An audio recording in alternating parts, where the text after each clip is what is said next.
Price bottom out ആയിട്ട് വേഗം തിരിച്ച് മുകളിലേക്ക് കയറേണ്ടതാണ്. ഇൻ കേസ് ആവുന്നില്ലെങ്കിലാണ് പിന്നെ പ്രശ്നം.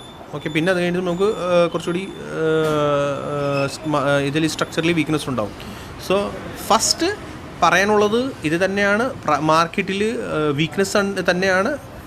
ഓക്കെ, ബോട്ടം ഔട്ട് ആവാനുള്ള ചാൻസസ് കൊടുക്കണം. ഇതുകൂടി ആണ് റെഗുലർ സബ്സ്ക്രൈബേഴ്സ്, വ്യൂവേഴ്സ് അവർക്കൊക്കെ അറിയാം. ഇതെപ്പോഴും ഇങ്ങനെയാണ് നമ്മൾ എടുക്കാറുള്ളൂ. ABC സ്ട്രക്ചറിൽ മോസ്റ്റ്ലി ചാൻസസ് ആണ് പ്രൈസ് ഇങ്ങനെ സപ്പോർട്ട് ചെയ്യും. Okay, 0 to B trend line എടുക്കുക, ക്ലോൺ എടുക്കുക, താഴെ ഇതുപോലെ ഇങ്ങനെ വെക്കുകയാണെങ്കിൽ നമുക്ക് അറിയാൻ പറ്റും ടാർഗറ്റ് എന്താണ്. സോ ഇവിടുന്ന് എങ്ങനെയാണ് ടാർഗറ്റ് എടുക്കാറുള്ളത്, താഴത്തെ ടാർഗറ്റ്. ഓക്കെ, സോ എനിവേ ഞാൻ ഇതിനകത്ത് ഇനി സമയങ്ങളിൽ വേഗം ബാനിഫ്റ്റിയിൽ നിന്ന് നോക്കുവാണെങ്കിൽ ബാനിഫ്റ്റ് ഇതിൻ്റെ ബ്രേക്ക് ഡൗൺ ആയി, പ്രൈസ് സ്റ്റിൽ പോയിക്കൊണ്ടിരിക്കുന്നതാണ്. ഓക്കെ, ഇതിൻ്റെ break down that means price ഇന്ന് 4th നമുക്ക് പറയാം. ആൻഡ് 4th എപ്പോഴും 0 to B ട്രെൻഡ് ലൈൻ, ഈ 0 to B ട്രെൻഡ് ലൈൻ ഇങ്ങനെ, ആൻഡ് ദെൻ അത് എടുക്കുക, ക്ലോൺ എടുക്കുക. ക്ലോൺ മീൻസ് കോപ്പി എടുക്കുക, താഴെ വെക്കുകയാണെങ്കിൽ നമുക്ക് അറിയാൻ പറ്റും ഇതാണ് പ്രൈസ് നടക്കുന്നത്. സോ ഇൻ കേസ് ബൗൺസ് വരുവാണെങ്കിൽ